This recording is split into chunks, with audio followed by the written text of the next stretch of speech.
Hey guys, what's going on? John Haddock here for Think About Comics, joined by your boy William Bethea. Today we're going to be talking about the two new installments to the Ten of Swords, Part 12, Part 13. I know you're excited for anything X-Men except Wolverine. Oh, yeah. So let's dive into it with, which one is this? This is X-Men 14, yep.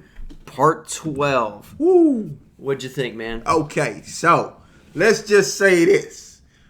I enjoy the dynamic between Apocalypse and Genesis, because I'm going to call it Genesis, okay?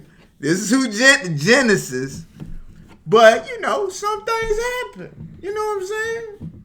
We get a lot of background on, hey, when they had the split and it came down to the war, look, it was all about survival of the fittest.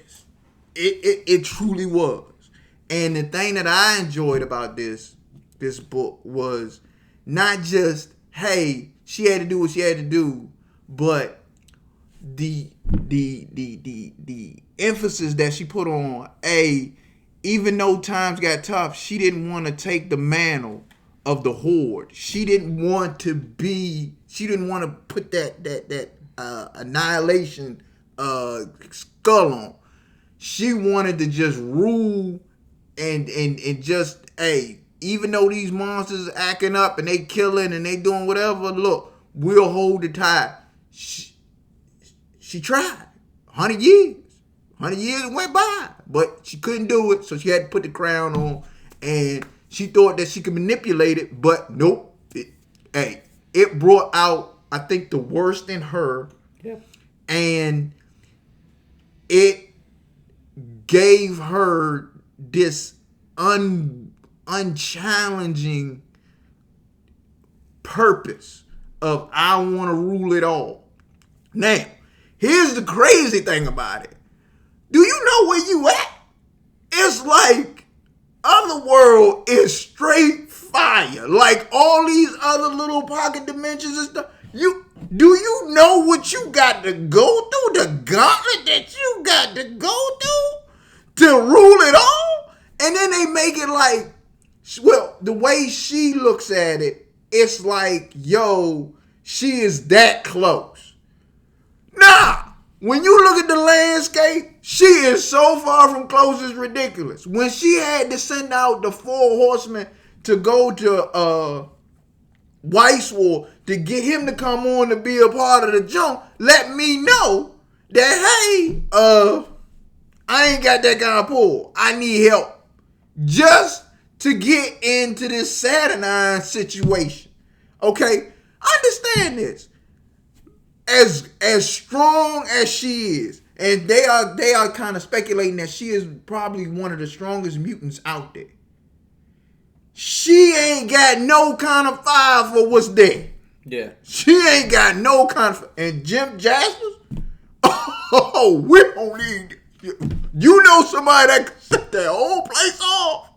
Look, I'm telling you right now, this title, the Ten of Swords, has been excellent. And it's excellent because it shows how people get so into themselves and they have these pictures of what they thought things should be.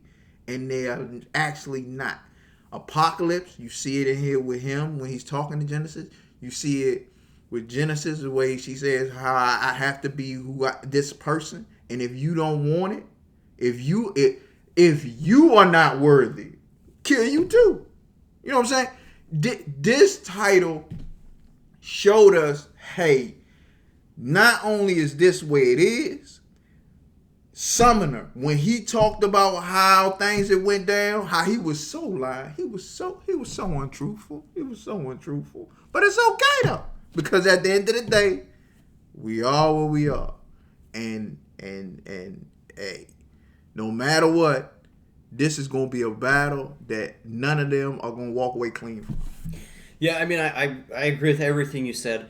I think exploring and fleshing out Apocalypse has been Ten of Swords probably the best thing that it had going for them. Yes. They've taken a character that's just been this force of nature villain, mm-hmm. and really given him more personality. Yep. The dialogue that really took me away with him was he's talking to Genesis, and he's referring to Krakoa, and he's talking about how and then he pauses, Yeah.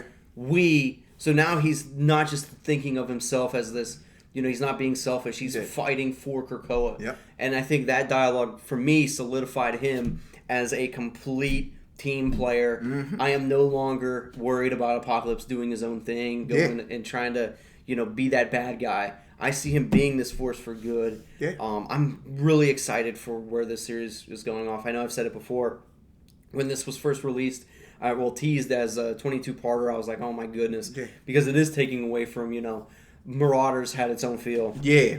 It doesn't have its own feel anymore Yeah. because it's tying in. X-Men had its own feel. Yeah. X-Force had its own feel as well. And those books have lost that identity. Yeah. And they've been the same path. But it's okay because every book has been pretty good except the Hellions book in delivering a really good story and expanding on this huge backstory and introducing another world and showing just how these characters are developing in different ways. Yes. I think it's done a tremendous job of developing characters in ways that I never really saw them before. Especially Apocalypse is one. Genesis, her path, when that book ended, I thought that she got killed, and then it's relieved that she's alive. And not only is she alive, but she defeated that person and took their mantle. This is a really well written story. Yeah. This is better than Metal in my opinion. Oh yeah. Oh yeah. Hands down. Oh yeah. I can't wait for this to see where this goes and what the next chapter of the X-Men is going to be. Yeah. But X-Men 14, this was a really good book. I really enjoyed this one. And then next we have Marauders, which sets up a different pace. Oh yeah. This is part 13, and this one goes back. So this one ends with Apocalypse and Genesis having kind of their moment, and they go off for a walk to try to figure things out. Yeah. And then this book picks up where they're the 12 fighters are meeting with the other 12 fighters. Yeah, and they sitting eating. Yeah. It has like that Mortal Kombat 1 movie feel where the Outworld guys are meeting like Raiden and all his people. That's what this book tries to really capture. Yes. And they're showing everybody getting that feel for each other, and you can tell like who the real fighters are and who the not so experienced ones are. They're trying to figure out, okay, what's this person's weaknesses, what's this person got going on. The two people I was most interested on, and by the cover I was like, this looks stupid, but the dynamic between Death. Yeah, Death and Storm. Yes, was incredible. Yes, I really like what they're doing with these two. Yeah, they've changed so much from when they've started. Just in all the other stuff. I mean, Storm's been through a lot so far. She had the technovirus or whatever it was, and he was trying to killing her, and they had to go to the other little computer, the vault thing with Phantom X. But to see where she is at now, she's so much more mature. Yeah. She is that leader that the X-Men need. And Wolverine, it kind of just upsetted me in this book. I thought Wolverine was kind of a putz. He does something cool in the end. I'm not sure if he spoiler, if he ate what he ate or what's going on, or I don't know. Maybe he did that to somebody else to cause a problem. I could totally see that. I like Magic. I think she's really cool. I'm excited to see what she has to offer. I still think Cypher is going to be like a secret, badass dude. He's got Warlock with him. I think that's such a really cool idea. Yeah. I hope he's a badass. I really hope he delivers. Okay, so I feel that. Okay. I just don't want him to die. I don't want him to die either. Okay. I don't want Magic to die either. I don't want Magic to die either. I don't either. But this is what I'm starting to see here.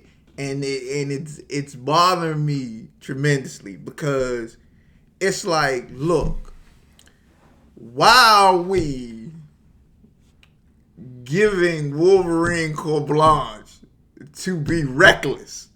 Because you can tell they kind of knew Wolverine was getting ready to be stupid.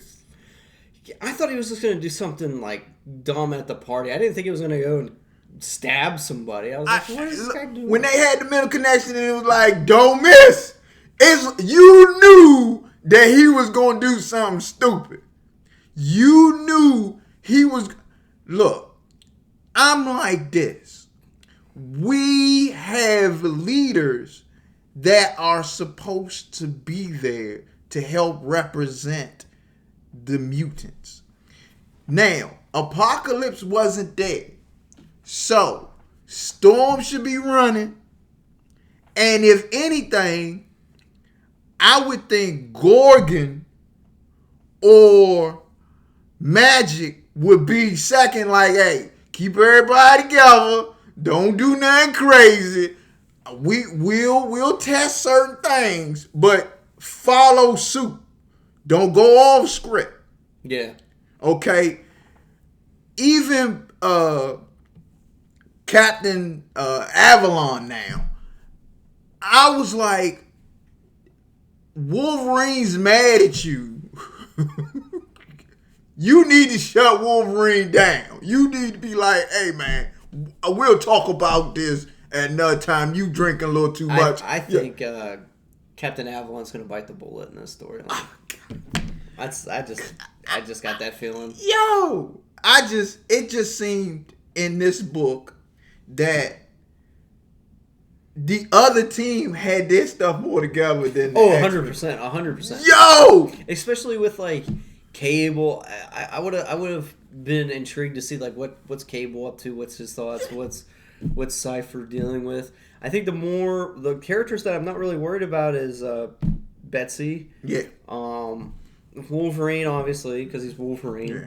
Storm is, like, ahead of everybody. Did I already say Magic?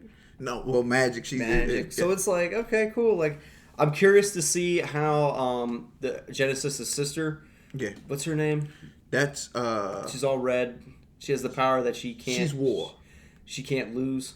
No, that's oh God, I forgot her name, but I know who you talking about. Yeah. She is actually going to be an excellent fighter, but we don't know where she's going to end up because her mutant ability is to go to the winning.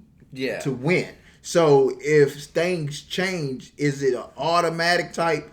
Okay, well the X-Men are winning. My body saying, hey, what I gotta fight. Yeah. What if she's like constantly flipping back and forth because somebody gets killed over here? Yeah.